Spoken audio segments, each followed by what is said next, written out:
Olá, queridos graça e paz, eu sou o pastor Oswaldo Lobo, diretor do Instituto Êxodo de Libertação e pastor-presidente da Igreja Batista de Bom Retiro, em Curitiba, Paraná. E eu quero trazer uma notícia para você. Os cursos que vocês sempre me pedem, eles agora estão numa plataforma online, você pode fazer na modalidade do ensino à distância. As informações estão na descrição do vídeo ou no site www.pastorlobo.com. E eu gostaria de dizer que os livros do Instituto Êxodo, do pastor Oswaldo Lobo e outros conteúdos na área de libertação e batalha espiritual já podem ser adquiridos na nossa loja virtual no www.institutoexodos.com. Aproveite. E mais uma coisa, quero convidar para agora em 2019 você ir conosco a Israel. Vai ser um passeio maravilhoso na Terra Santa, cheio de conhecimento bíblico. A sua vida vai encontrar uma intimidade maior com o Senhor. Nós chegamos em Tel Aviv e depois visitamos Cesareia Marítima, Cesareia de Filipe, Jope, Jordão. Depois nós descemos até o Mar Morto, subimos de novo para Tiberíades, Mar da Galileia, toda a região ali de Jericó e finalizamos em Jerusalém. É uma viagem que vai te levar para bem pertinho de Deus e que vai trazer ao seu coração muita paz. Eu espero você lá. Fica com Deus. Dá um like nesse vídeo, aperta o sininho para você receber as nossas informações. Aproveite, fica na paz. Você que nos assiste ao vivo pela internet, você que acompanha o nosso canal, você está na Igreja Batista de Bom Retiro, em Curitiba, Paraná. O nosso endereço é Avenida Desembargador Hugo Simas, do 772. Temos cultos no domingo, sempre às 10 da manhã e às 19 horas, são cultos regulares. Também nas quartas-feiras temos a quarta Fire, às 20 horas, o culto encerra rigorosamente às 21h30. Aos sábados, 14h30, temos um culto só para o seu filho que é pré-adolescente. Nós aqui chamamos de QAs, os quase adolescentes. Funciona das 16h30 até às 18 horas e depois nós emendamos o culto dos adolescentes e dos jovens às 19h30. Você é nosso convidado, amém? Vamos lá. Vamos falar um pouquinho sobre o poder do sangue da cruz.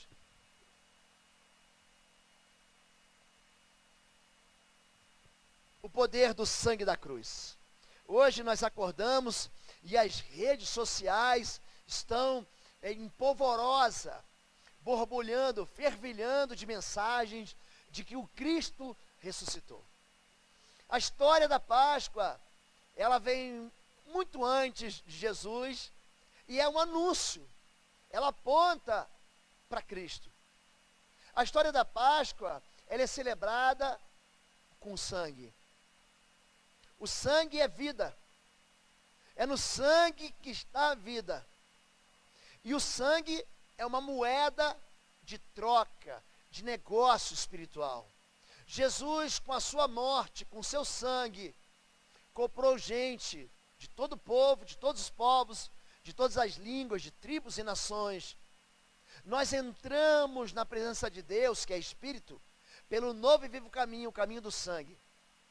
Algumas religiões tratam o sangue com cuidado, com uma perspectiva tão diferente, que não permitem nem transfusão de sangue. E hoje eu quero falar um pouquinho sobre esse sangue e sobre como esse sangue lançado sobre os umbrais das portas do povo de Deus livrou esse povo da morte e anunciou a vida eterna para todo aquele que nele crê. A Páscoa, ela começa, ela tem o seu início em Êxodo capítulo 12. O livro do Êxodo é o livro da fuga.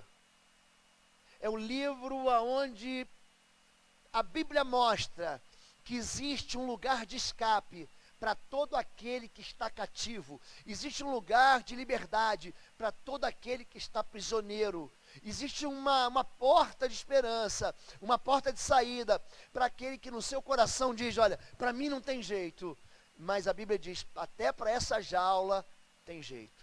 E diz assim então o texto, em Êxodo capítulo 12, de 1 a 14, o Senhor disse a Moisés e a Arão, no Egito, este deverá ser o primeiro mês do ano para vocês.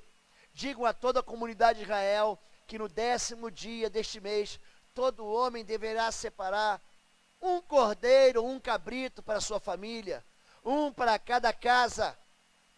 Se uma família for pequena demais para um animal inteiro, deve dividi-lo com o seu vizinho mais próximo, conforme o número de pessoas e conforme o que cada um puder comer. O animal escolhido será macho de 1 ano, sem defeito, e pode ser cordeiro ou cabrito. Guardem-no até o 14º dia do mês, quando toda a comunidade de Israel irá sacrificá-lo ao pôr do sol. Passem então um pouco de sangue nas laterais e nas vigas superiores das portas das casas, nas quais vocês comerão o animal. Naquela mesma noite comerão a carne assada no fogo, juntamente com ervas amargas. Preste atenção nisso. Você vai comer o cordeiro com ervas amargas e pão sem fermento. Não comam a carne crua, nem cozida em água, mas assada no fogo. Cabeça, pernas e vísceras. Você vai comer a cabeça, você vai comer o cambito aqui, não é o pernil, o cambito. As pernas e você vai comer as vísceras. Não deixem sobrar nada até pela manhã. Caso isso aconteça, queimem o que restar. Ao comer, estejam prontos para sair. Olha só, cinto no lugar, sandália nos pés e cajado na mão. Comam apressadamente. Esta é a Páscoa do Senhor. Naquela mesma noite passarei pelo Egito e matarei todos os primogênitos, tanto dos homens quanto dos animais. E executarei juízo sobre todos os deuses do Egito. Eu sou o Senhor. E aquele sangue vos será por sinal nas casas em que estiveres. Veja bem, aquele sangue será um sinal na sua casa e na sua família. Vendo eu o sangue, passarei por cima de vós, e não haverá entre vós praga de mortandade, quando eu ferir a terra do Egito. Este dia vos será por memória, e celebrá-lo-eis por festa ao Senhor. Nas vossas gerações o celebrareis por estatuto perfeito. O povo de Israel está prisioneiro, e não há nenhuma chance de liberdade para aquela nação. É um povo de Deus, mas é um povo que está cativo. Homens e mulheres de Deus permanecem em cativeiro? Permanecem. O começo da vida cristã, quando você recebeu Jesus Cristo como seu Senhor e Salvador, é um anúncio de uma liberdade que virá.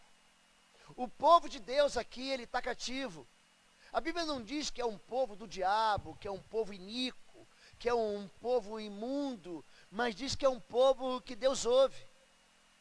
A Bíblia vai dizer em Juízes capítulo 1, eu ouvi a voz do meu povo. Em Êxodo capítulo 1, eu ouvi a voz do meu povo e eu desci para libertar eles da escravidão. Esse povo, então, ele é visitado por esse Deus. Em Êxodo capítulo 20, verso 1, ele diz, eu sou o Senhor, eu sou o teu Deus, eu sou aquele que te tirou da terra da escravidão, que te libertou. Essa palavra liberdade, ela vem ecoando desde o princípio, desde o Gênesis. Deus diz, comerás livremente de toda árvore. Essa é a primeira palavra que Deus dá para aquele homem que ele criou, Adão. Você vai comer com liberdade. Antes de Deus colocar qualquer limite, ele diz liberdade. Em Isaías 61:1, a unção do Espírito Santo, essa unção messiânica, fala, eu sou o Senhor.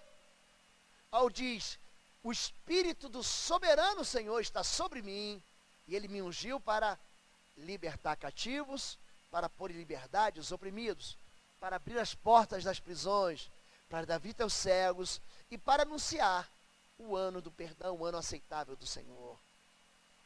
Jesus, ele toma para si essa palavra e diz, olha, hoje se cumpriu essa palavra em mim. A liberdade é algo que Deus sonhou para mim e para você desde o princípio. Mas um povo de Deus está ali dentro daquele episódio onde Faraó mantém um chicote nas costas do seu povo por 400 anos. Essa mensagem da escravidão tinha sido anunciada para Abraão. O cativeiro não acontece por acaso. Em Gênesis capítulo 17, tem uma história muito interessante. Abraão vai para o Egito porque a terra de Canaã tem fome. E lá ele diz o seguinte para a esposa dele. Ele diz: não diga que você é minha esposa, diga que você é minha irmã. Porque se aqueles egípcios virem a tua beleza, eles vão me matar e vão tomar você para si. E ele ali, ele conta uma verdade pela metade. Ele omite uma verdade. Saraí, na verdade, era irmã dele, sim, mas era só meia irmã. E ali eles casavam entre as próprias tribos, primos com primas. E ele então entrega a esposa dele para o faraó no Egito. Você acha que aquilo que a gente faz não atinge nossos filhos? Lamentações, capítulo 5, verso 7, diz o seguinte: os nossos pais pecaram, e já não existem, e nós levamos a sua maldade. Quando Deus então traz uma praga sobre o faraó pergunta: o que você fez? Por que você não me disse que ela era sua esposa? Então Deus fere a corte de Faraó. Faraó era o nome que se dava ao imperador do Egito. Deus fere e o faraó enche Abraão de presentes e manda ele embora do Egito. E ali ele ganha inclusive uma escrava chamada Agar, que vai ser um problemaço na vida de Abraão.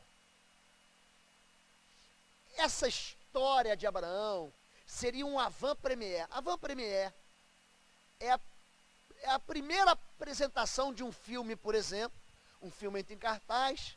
Aí um tempo antes, algumas semanas antes, aquela indústria cinematográfica chama os críticos dos filmes, os repórteres, os jornalistas, os entendidos, os cinéfilos, e eles dizem o seguinte: vem assistir a primeira edição, é o avant-première, é a primeira passagem.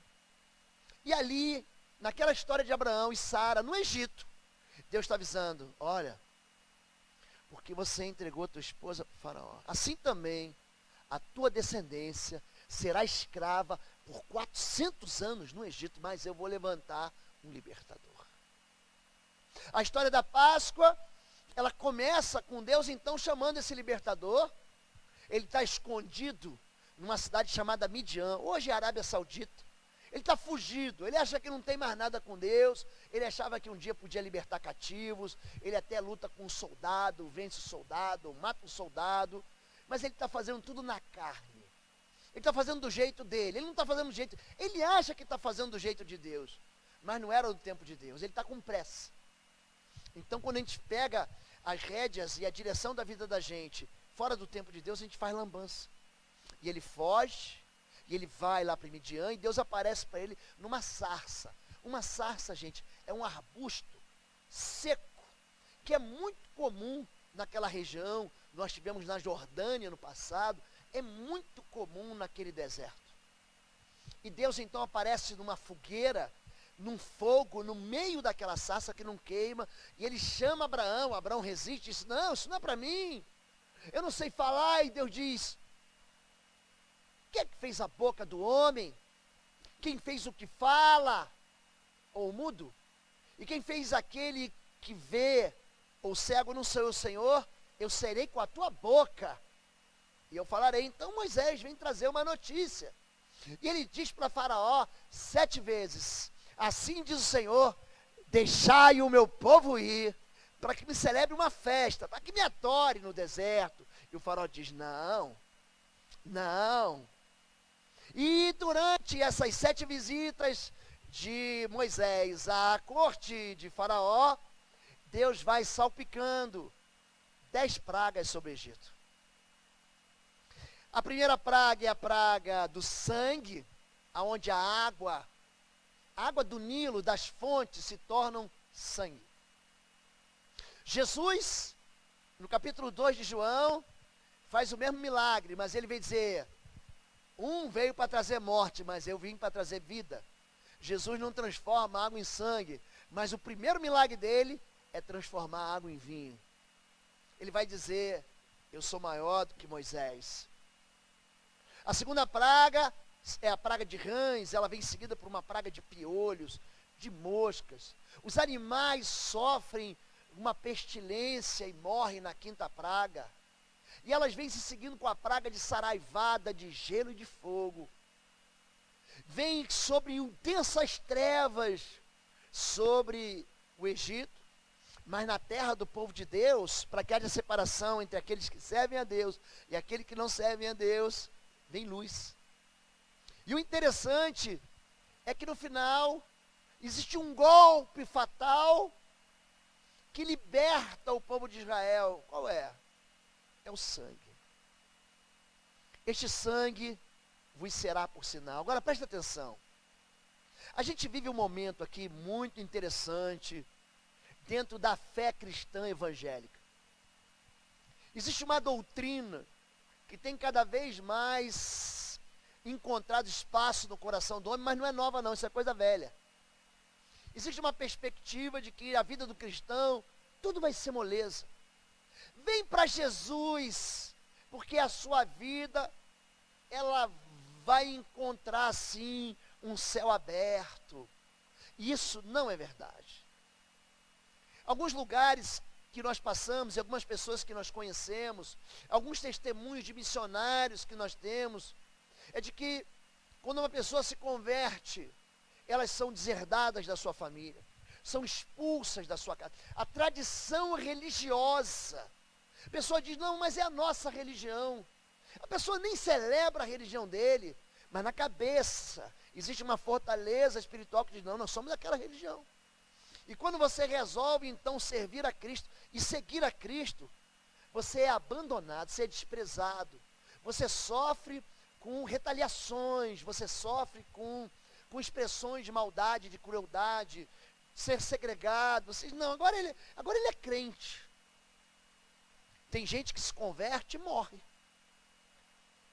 Eu já fui em hospital orar por moribundos que serviram ao Senhor, ou que não serviram ao Senhor, mas que receberam ao Senhor, e que morreram no dia seguinte.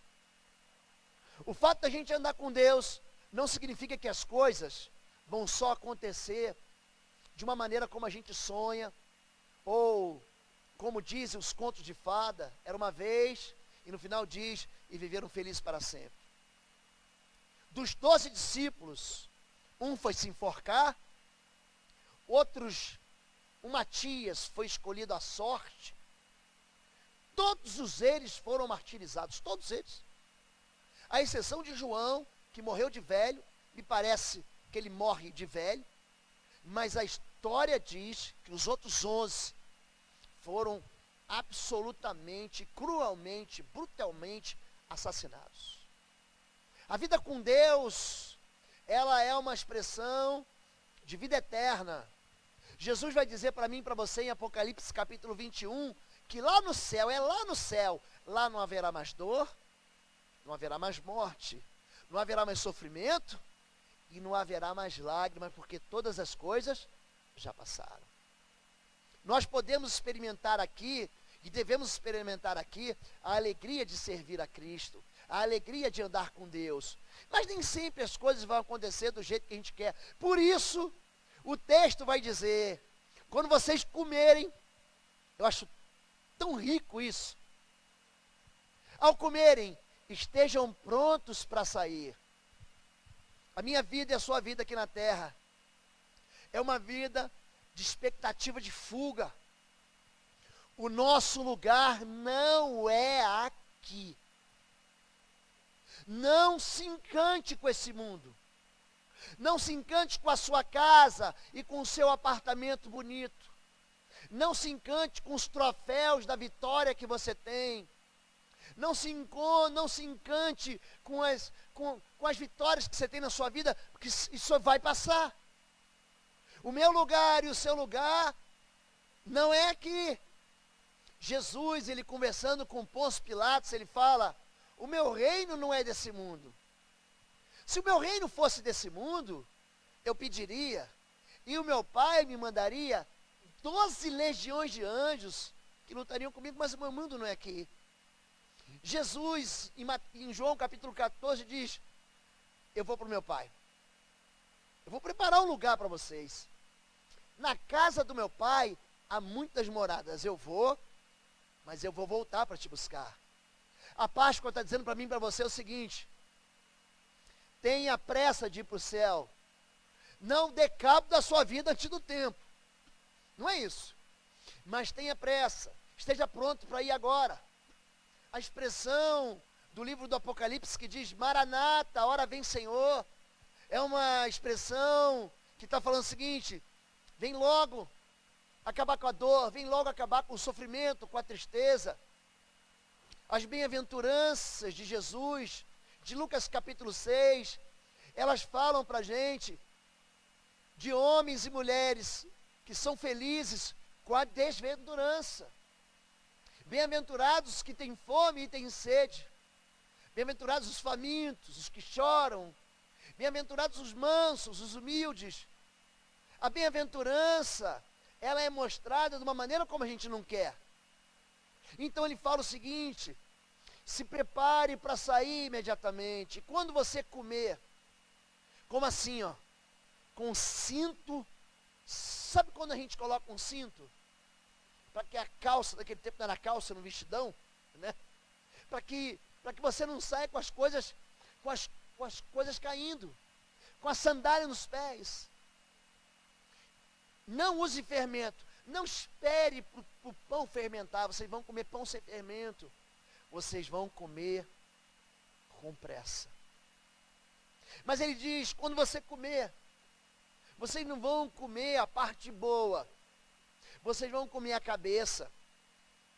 Vocês vão comer a canela. E você vai comer as entranhas. Os sabores que você quer experimentar, você não vai experimentar. Aquilo que é bom, você vai queimar. Você vai comer aquilo que ninguém vai comer. Alguém já comeu aqui a cabeça de um cabrito ou de um cordeiro? Você já comeu? Você não quer o cambito. Você quer o pernil. Você quer a picanha. Você quer o mignon. Você quer o entrecô. Agora tem os cortes, né, diferentes. Você quer aquilo que é macio, mas Deus diz, olha, se prepare. Quando a Bíblia fala da volta do Cordeiro para buscar a igreja, e é bom a gente ter a Páscoa para a gente lembrar disso. Esse mundo vai passar. Um dia eu e você, ainda que você esteja morto, ainda que demore, um dia na sepultura, você que é pó e que vai voltar ao pó, você vai ouvir o som de uma trombeta. A trombeta do anjo vai soar.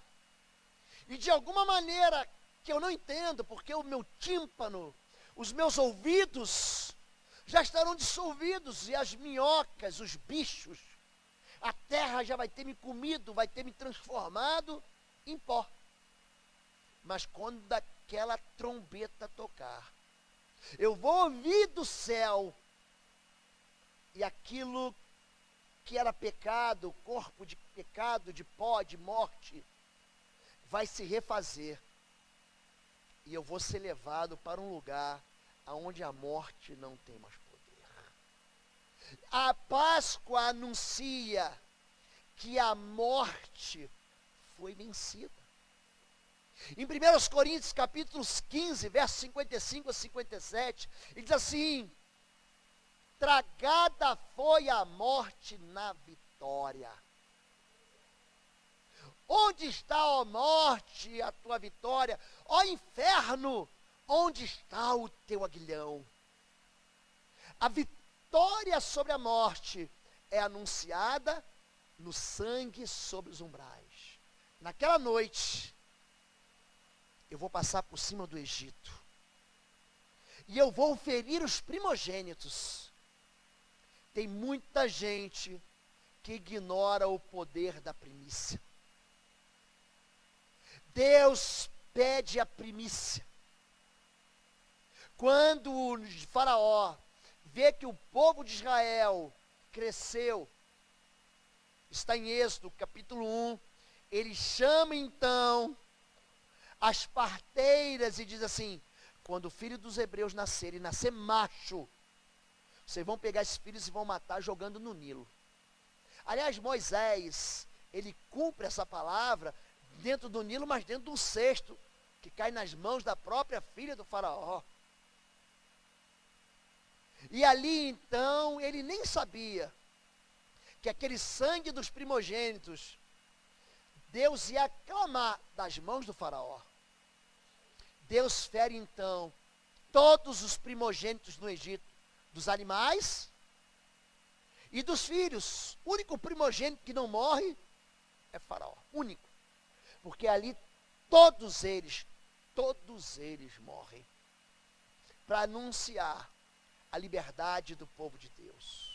Mas a liberdade só vem por quê? A liberdade vem porque o sangue estava nos umbrais. A apropriação do sangue, ela é anunciada em toda a Bíblia. João Batista, ele olha para Jesus e diz: este é o Cordeiro de Deus que tira os pecados do mundo. Aquele sangue do Cordeiro da Páscoa apontava para o futuro de Cristo, apontava para aquele que deveria ser sacrificado. Jesus diz o tempo todo: a minha vida ninguém me tira, mas eu voluntariamente vou lá dou. Ele diz: aquele que crê em mim, ainda que esteja morto, viverá. Os discípulos, certa vez, Mateus capítulo 16, Pedro fica muito assustado quando Jesus diz: importa que eu seja entregue aos fariseus, aos mestres, e que eu morra. E Pedro diz: isso jamais te acontecerá, nós vamos te proteger. E Jesus diz para ele: para trás de mim, Satanás, porque não cogitas das coisas do alto. Você não entendeu nada ainda, porque é necessário que o Cordeiro da Páscoa seja sacrificado. Mas o que é então, pastor? O que é a Páscoa? Quando seus filhos lhe perguntarem o que significa esta cerimônia, responda-lhes: é o sacrifício da Páscoa ao Senhor, que passou sobre as casas dos israelitas no Egito e poupou nossas casas quando matou os egípcios. Todos os pactos na Bíblia, eu vou repetir para vocês, todos eles são celebrados com sangue e com comida, sentados à mesa. Todos eles. A maneira de você celebrar alianças é na mesa. Você só convida a sua casa. Você normalmente convida a sua mesa, quem você ama, quem você confia. Você parte o pão. Abraão, ele faz uma aliança com Abimeleque. Você vai encontrar isso em Gênesis capítulo 21, a aliança das 7 ovelhas, dos 7 cordeiros. Jacó, ele vende o direito da aliança da primogenitura. Aliás, ele compra de Esaú, no capítulo 25. No capítulo 27, o pai dele fala assim: Isaac, Esaú, vai pegar uma caça, prepara uma comida, que eu vou fazer uma aliança com você, eu vou te abençoar. Está no capítulo 27. Jacó, aquele espertinho, mancomunado com a mamãe, serve um outro prato, e aquele pai cego abençoa e faz uma aliança, uma das mais bonitas alianças. É por isso que o justo não vive por aquilo que ele vê, mas ele vive por aquilo que ele crê. Ele diz: eu te dou da exuberância da terra, eu te dou do orvalho que desce do céu do Senhor e do óleo fresco que escorre do trono de Deus. Os teus inimigos falarão contigo à porta e não te vencerão. As alianças entre Jacó e Labão, Gênesis 31, acontecem à mesa. Jesus, ele parte o pão e diz: coma. Ele pega o cálice e diz: beba. Esse é o cálice da nova aliança. Uma nova aliança desse sangue que é derramado por vocês. Essa Páscoa que nós celebramos é uma comida. É uma comida. Eu e Fabiola tivemos em Israel no ano em que nós participamos de um casamento no mesmo hotel que nós estávamos, com uma celebração da Páscoa. Pensa num negócio lindo. Os homens vão para um canto e as mulheres vão para outro canto. E tem muita comida. E não pense porque a gente, gentio, nós gentios, não judeus é o gentio é chamado dessa maneira o não judeu. A gente pode participar, eles convidam a gente para participar. Mas os homens então ficam de joelhos e cantam para as mulheres. É uma cerimônia tão linda, eles cantam trechos do livro de Cantares de Salomão. E é emocionante, porque depois eles celebram aquela ceia, aonde existe um cálice que eles não tocam, porque eles esperam que o Messias venha. Eles ainda estão esperando Jesus para beber daquele cálice. A Páscoa é uma refeição que faz com que a gente se lembre.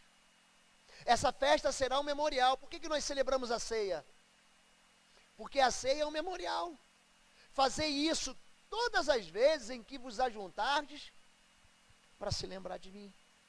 Quando nós falamos de Páscoa, a essência da Páscoa, portanto, visto que os filhos são pessoas de carne e sangue. Todo mundo aqui é de carne e sangue? Você é de carne e sangue? Se belisca assim para você ver se você é de carne e sangue. Se belisca. Você aqui não é anjo, a não ser que haja um anjo nos visitando hoje pela manhã. Porque você é de carne e sangue. Esse Deus que é espírito, entenda isso. Ele também participou dessa condição humana, ou seja, esse Deus se encarnou, ele se fez carne. Ele também participou dessa condição humana para que por sua morte derrotasse aquele que tem o poder da morte, isto é, o diabo, e libertasse aqueles que durante toda a vida estiveram escravizados pelo medo da morte. O que Hebreus 2,14 está falando? Nós temos medo da morte. Eu e você temos medo da morte. Todos os nossos medos e conflitos e todos os turbilhões que nós vivemos são animados por um só medo: o medo de morrer. Quando Jesus, ele se ajoelha no jardim do Getsemane, ali onde as oliveiras ainda estão, no Monte das Oliveiras, ele vence a morte ali. Ele pergunta para Deus: Pai, se possível for, afasta de mim esse cálice. Ali ele doma a morte. Ali ele vence a morte. Ali, naquele clamor ao Pai, naquela resposta do silêncio do Pai, é ali que a morte é vencida. Porque ali ele já começa a suar sangue. Quando nós olhamos para esse Cristo, entenda isso, querido. Cristo não é um mártir. Cristo não é um bom exemplo de vida. Cristo é o próprio Deus que fez os céus e a terra e entrou no ventre da Virgem Maria. Esse Cristo se fez semente e ele foi castigado numa cruz.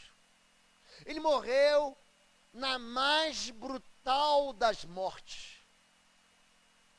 Isaías capítulo 53 diz: o castigo que nos traz a paz estava sobre ele. Esse cordeiro vem sendo anunciado, esse sangue vem sendo clamado desde o início. Nós lemos aqui Gênesis 22, o cordeiro que serviu para uma pessoa. Ele substituiu Isaac. A gente vê esse cordeiro em Êxodo 12, salvando uma família. Pegue um cordeiro, um para cada família. Esse cordeiro salvou uma nação. Isaías 53, 8, salva Israel. Esse cordeiro é o cordeiro que salva todo mundo, o cordeiro de Deus, que tira os pecados do mundo. A Páscoa está falando para mim e para você, que esse Deus se transformou em gente. Ele participou dessa condição humana, sabe para quê? para que ele tirasse, ele roubasse, ele trouxesse de volta, roubasse não, ele trouxesse de novo a esperança da vida eterna. Eu gosto demais de Apocalipse capítulo 1, verso 18, que diz: eu sou aquele que esteve morto, mas reviveu. E eu tenho as chaves da morte e do inferno. A palavra-chave na Bíblia, ela é uma metáfora de autoridade. Eis que vos dou a chave do reino dos céus. O que você liga na terra, é ligado no céu. O que você concorda na terra, será concordado no céu. Ou seja, uma autoridade que você usa aqui, e ela, de alguma maneira, ela exerce influência sobre o mundo espiritual. Jesus está dizendo, a chave da morte e a chave do inferno, a autoridade sobre isso quem tem agora sou eu. E é por isso que em 1 Coríntios capítulo 15, o apóstolo Paulo canta aquela canção, porque aquilo é uma canção. Onde está a morte e a tua vitória? Porque quando Jesus ressuscita dos mortos, ele desautoriza a morte. A morte não é boazinha. A morte não é assim, ai, ele descansou, ela descansou. Eu não quero que essa igreja batista de Bom Retiro, eu não desejo que você, que nos assista pela internet, tenha assim uma alegria de encontrar a morte. Porque a morte não é bem-vinda. A morte nunca esteve nos planos do Senhor para a humanidade. Hoje eu perguntei, nós temos na nossa igreja um doutor em teologia. E eu perguntei para ele, se Adão não tivesse pecado, nós viveríamos para sempre? Ele falou, isso é uma teologia especulativa. E não há uma resposta para aquilo que Deus não respondeu. Eu entendi o que ele disse. Mas a vida eterna hoje sim, depois do sangue sobre os umbrais, depois do sangue na cruz, hoje o sangue me promete para mim e para você vida eterna.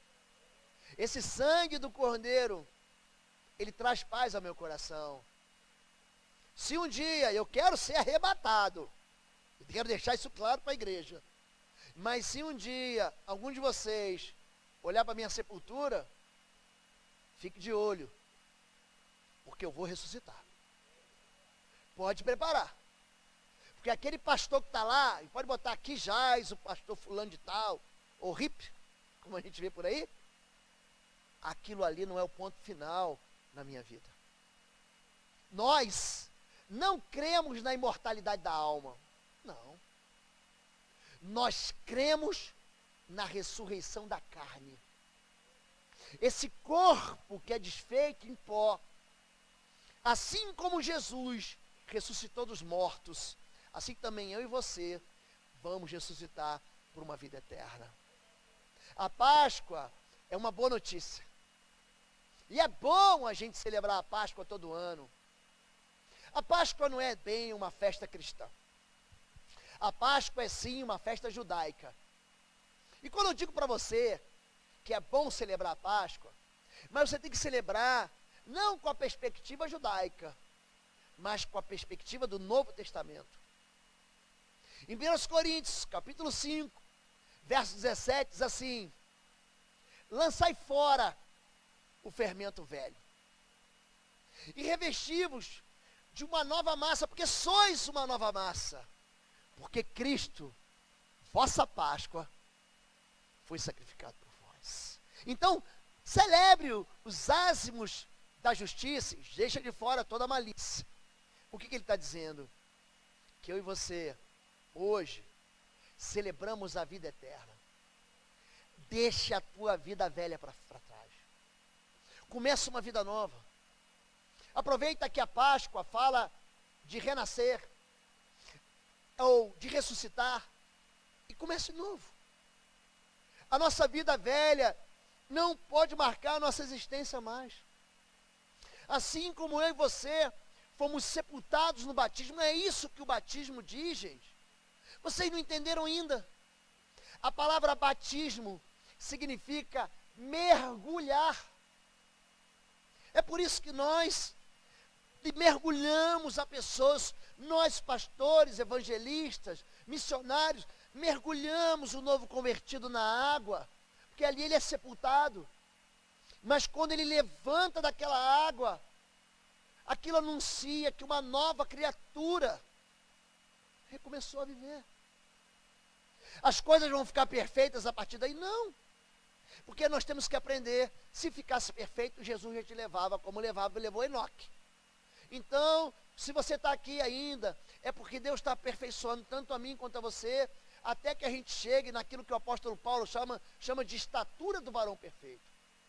Então, enquanto nós somos imperfeitos, nós vamos experimentar essa caminhada, essa jornada de fé. Nós vamos ter que aprender a perdoar um outro. Nós precisamos aprender a nos perdoar.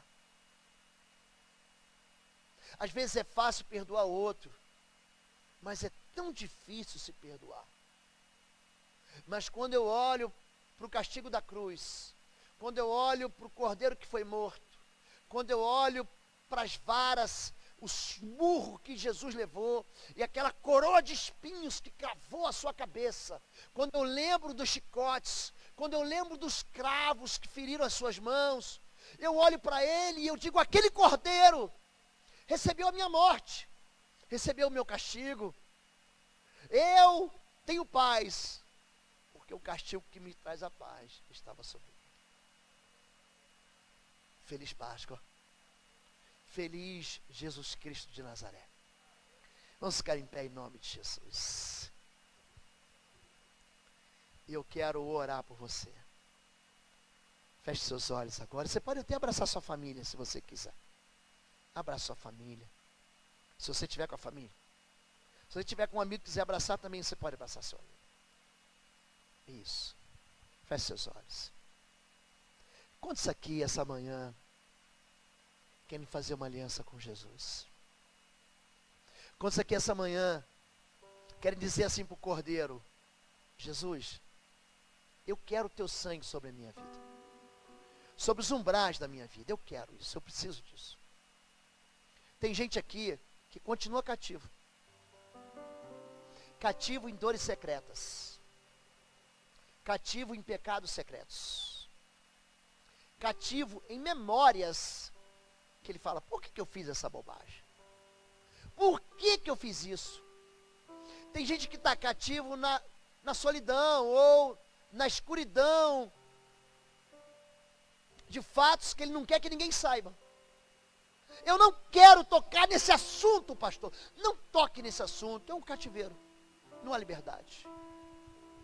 Tem pessoas que estão cativas em situações, em circunstâncias que ele não tem nenhum domínio, não tem controle.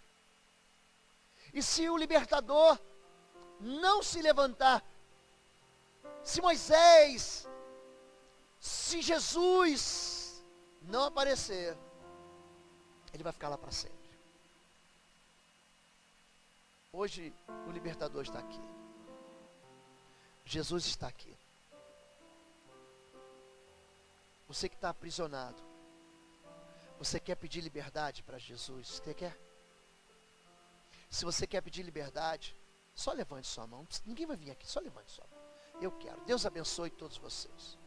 Deus abençoe cada um de vocês em nome de Jesus. Pode baixar sua mão. Se você quer vida eterna, você vai ter que fazer uma aliança com o Cordeiro. Você vai ter que aprender a comer do pão e beber do cálice.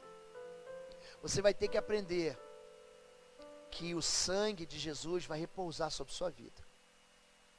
E que a partir desse sangue, você vai receber um selo de propriedade.